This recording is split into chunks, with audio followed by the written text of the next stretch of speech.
Haleluya, salam kemenangan iman buat kita semua dimanapun kita berada. Berjumpa kembali dengan saya dalam menyapa kita dengan renungan firman Tuhan. Sobat-sobat yang terkasih di dalam Yesus Kristus, kita berada di zaman akhir, saudara yang kekasih. Kita melihat bahwa penyesat-penyesat ini semakin bertambah banyak. Dan saudara yang terkasih, Tuhan memperingatkan bangsa Israel supaya hati-hati terhadap penyembahan berhala dan ibadah yang sesat. Ya, Ulangan pasal 13 di ayat yang pertama, apabila di tengah-tengahmu muncul seorang nabi atau seorang pemimpi dan ia memberitahukan kepadamu suatu tanda atau mujizat, dan apabila tanda atau mujizat yang dikatakannya kepadamu itu terjadi dan ia membujuk, mari kita mengikuti Allah lain yang tidak kau kenal, dan mari kita berbakti kepadanya. Jadi kita lihat dalam pembacaan ini bagaimana Tuhan memperingati atau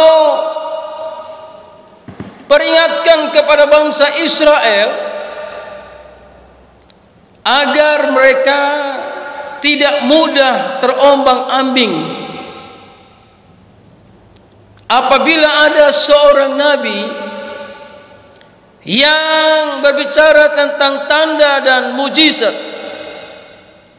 Setelah itu dia mengajak orang Israel untuk beribadah kepada Allah lain, Allah yang mereka tidak kenal.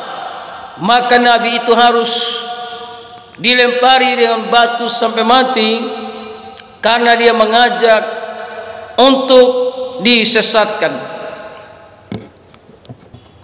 Di ayat yang ketiga dalam Ulangan pasal 13, Tuhan izinkan ini untuk mencobai bangsa Israel.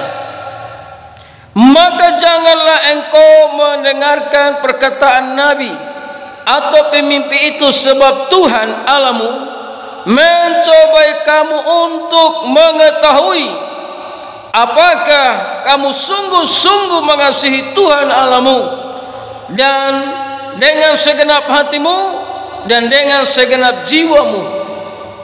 Ada begitu banyak orang-orang yang meninggalkan Yesus dan beribadah kepada Allah yang mereka tidak kenal.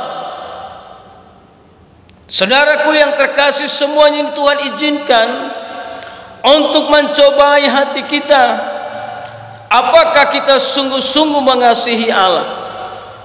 Saudara yang kekasih, Allah yang menuntun bangsa Israel keluar dari tanah Mesir adalah Allah yang hidup, Allah yang berkuasa, Allah yang ajaib, yang dipanggil Yahweh. Yahweh juga disebut Alfa dan Omega, firman Tuhan yang ada, yang sudah ada, dan yang akan datang. Dia yang maha kuasa. Dia bernama Yesus Kristus, Tuhan dan Juru Selamat.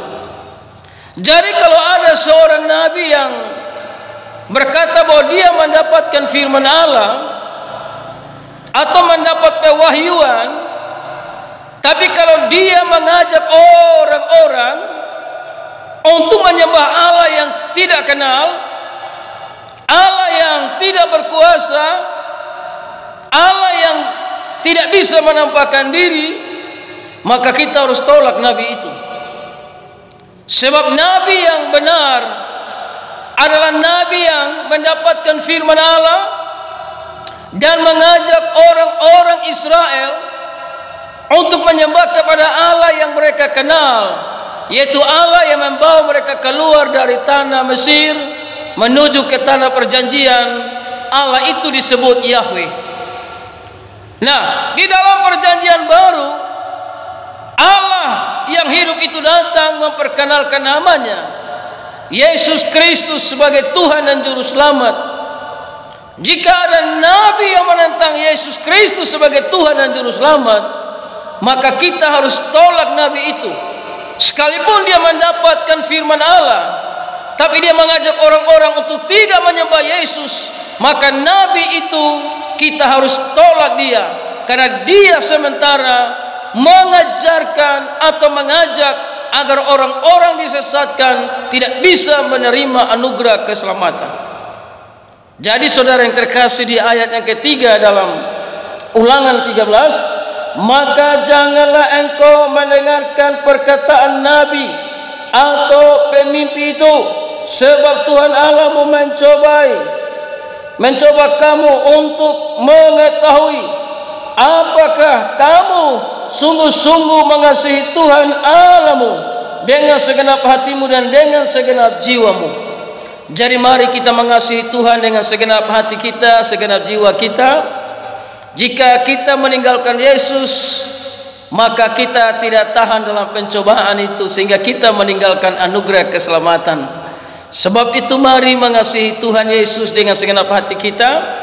Jika ada nabi yang menentang bahwa Yesus Kristus bukan Tuhan dan Juru Selamat, maka kita tidak perlu mendengarkan nabi itu, sekalipun dia mengatakan firman Tuhan, tanda-tanda dan mujizat, namun dia mengajak kita untuk tidak mengenal Allah yang benar, maka kita harus menolak nabi itu.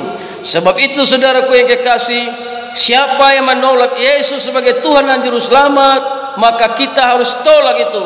Sekalipun yang dia sampaikan itu perkataan nabinya, kita harus tolak itu saudara, karena Alkitab sudah menyatakan Allah yang benar namanya Yahweh. Yahweh adalah Alfa dan Omega. Alfa dan Omega ini adalah dia bernama Yesus Kristus Tuhan. Haleluya, salam kemenangan iman.